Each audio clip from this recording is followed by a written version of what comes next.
ತಾರೀಕು ನಮ್ಮ CM ಆದಂಥ ಸಿದ್ದರಾಮಣ್ಣವರು ಹಿಂದಿನಿಂದ ಪದ್ಧತಿ ಏನಿತ್ತಂದರೆ ಯಾವುದೇ ನಮ್ಮ ಕುರಿ ನಿಗಮದಿಂದ ಫಲಾನುಭವಿಗಳನ್ನ ಆಯ್ಕೆ ಮಾಡಿ ಫಲಾನುಭವಿಗಳಿಗೆ ಸಾಲ ವಿತರಣೆ ಮಾಡಬೇಕು ಅಂತಿದ್ರೆ ನೇರವಾಗಿ ಈ ನಮ್ಮ ಸಹಕಾರ ಸಂಘಗಳಿಂದ ಫಲಾನುಭವಿಗಳನ್ನ ಆಯ್ಕೆ ಮಾಡಿ ನಮ್ಮ ಜಿಲ್ಲಾ ಪಂಚಾಯತ್ CO ಅವರಿದ್ದರು ಅವ್ರ ಮುಖಾಂತರ ಸೆಲೆಕ್ಷನ್ ಮಾಡಿಬಿಟ್ಟು ಹಂಚ್ತಾ ಇದ್ದೀವಿ.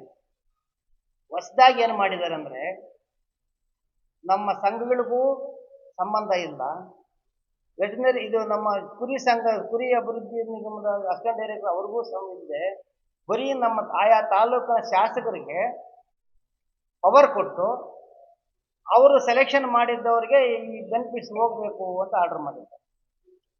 ಈ ನಮ್ಮ ರಾಜ್ಯದಲ್ಲಿ ಸುಮಾರು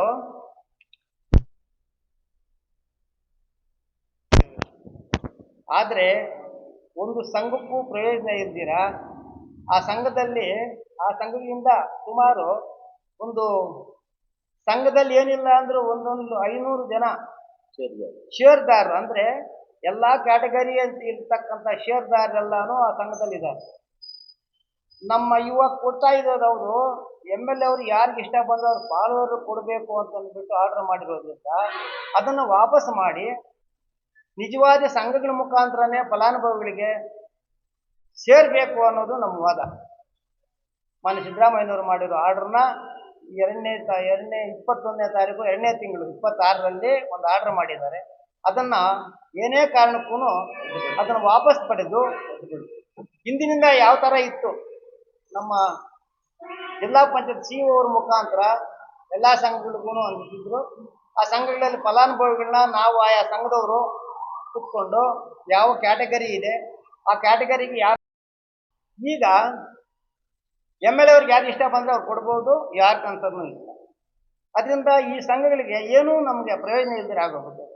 ಈ ಸಂಘಗಳಿಗೆ ಅದಕ್ಕೋಸ್ಕರಾಗಿ ಸಂಘಗಳ ಅಭಿವೃದ್ಧಿ ಆಗಬೇಕಾದ್ರೆ ಆ ನಿಯಮ ವಾಪಸ್ ತಗೋಬೇಕು, ಅವರು ಮಾಡಿರ್ತಕ್ಕಂಥ ಆರ್ಡರ್ನ ಮತ್ತೆ ಹಿಂದೆ ಏನಿತ್ತು ಅದೇ ಥರನೇ ಮಾಡಬೇಕು ಅನ್ನೋದು ನಮ್ಮ ಹೇಳ್ತಾ ಇದೆ. ಕುರಿ ಅಭಿವೃದ್ಧಿ ನಿಗಮದಿಂದನೂ ನಡೀತಾ ಇರುತ್ತೆ ಸಹಕಾರ ಅದರಿಂದ ನಡೆಯುತ್ತಾ ಸರ್ಕಾರ ಸಂಘಗಳು. ಅದಕ್ಕೆ ಅಸಿಸ್ಟೆಂಟ್ ಡೈರೆಕ್ಟರ್ ಕೂಡ ಸ್ವಲ್ಪ ಇಂಜೆಕ್ಟ್ ಆಗಿರುತ್ತೆ ಸಂಘಗಳಲ್ಲಿ. ನಮ್ಮ ಇದಕ್ಕೆಲ್ಲ ಅವರೇ ಪ್ರತಿಯೊಂದಕ್ಕೂ ನಿಗಮದಿಂದಾನೇ ನಮಗೆ ಪ್ರತಿಯೊಂದು ಸೌಲಭ್ಯ ಬರೋದು. ಅದನ್ನು ದಯವಿಟ್ಟು ಮುಂದೆ ಹೆಂಗಿತ್ತು ಹಾಗೆ ಮುಂದುವರಿಸಬೇಕು ಅಂತ ನಾವು ಒತ್ತಾಯ ಮಾಡೋದು. ನಮ್ಮ ಜಿಲ್ಲೆಯಲ್ಲಿ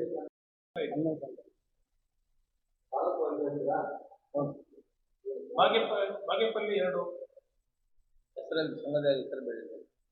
ಬಾಗೇಪಲ್ಲಿ 2, ಗೌರಿಬಿದನೂರು 1, ಚಿಕ್ಕಬಳ್ಳಾಪುರ 1, ಶಿಡ್ಲಘಟ್ಟ 4, ಚಿಂತಾಮಣಿ 2, ತಿರುಪತಿ 1.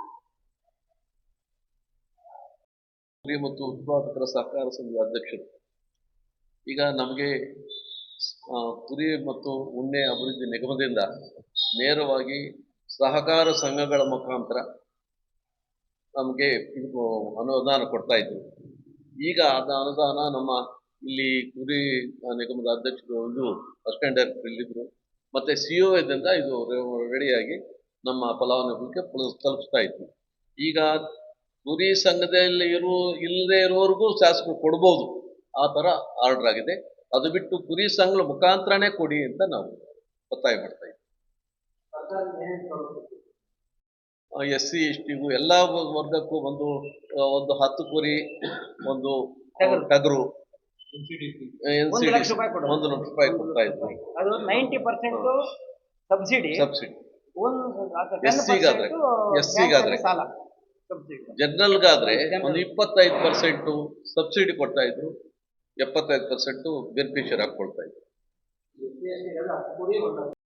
ಒಂದೇ 10 ಕುರಿ, ಒಂದು ಟಗರು. SC STಗೆ ಸಬ್ಸಿಡಿ ಜಾಸ್ತಿ, ಸಬ್ಸಿಡಿ ಕಮ್ಮಿ. ಇಲ್ಲಿ 75% ಜನರಲ್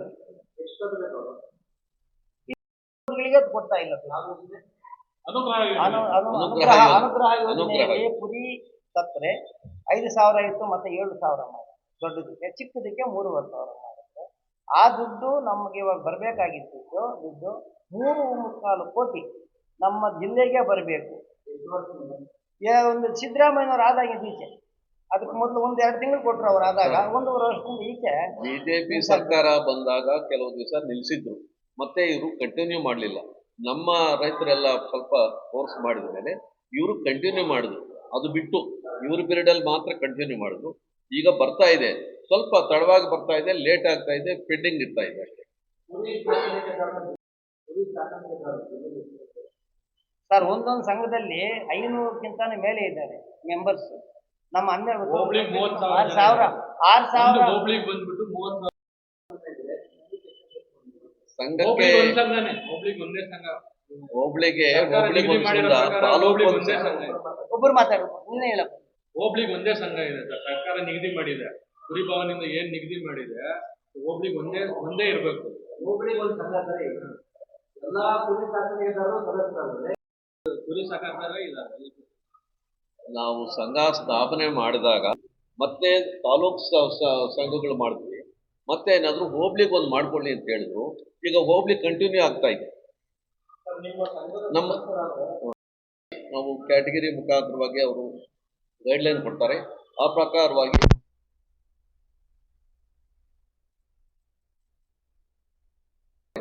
ಅದು ವೆಟರ್ನರಿಗೆ ಇದು ಮಾಡ್ತಾರೆ. ಅದು ನಮ್ಮ ಗಮನಕ್ಕೆ ತಂದು ಅವರು ವೆಟರ್ನರಿ ಅವರು ಎಲ್ಲಾ ರೈತರಿಗೂ ಸೇರಿಸ್ತಾರೆ.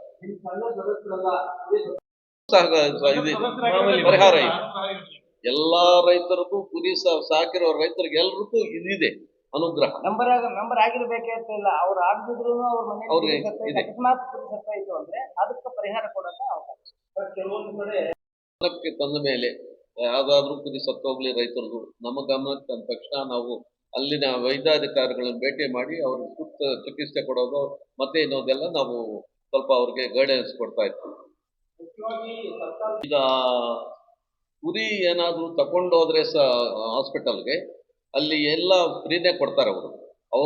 ಅವರಲ್ಲಿ ಎಷ್ಟು ಸ್ಟಾಕ್ ಇದೆಯೋ ಅಷ್ಟು ಮಾತ್ರ ಕೊಡ್ತಾರೆ, ಮತ್ತೆ ಎಲ್ಲ ನಾವು ರೈತರ ಬರ್ಸ್ಬೇಕಾಗುತ್ತೆ.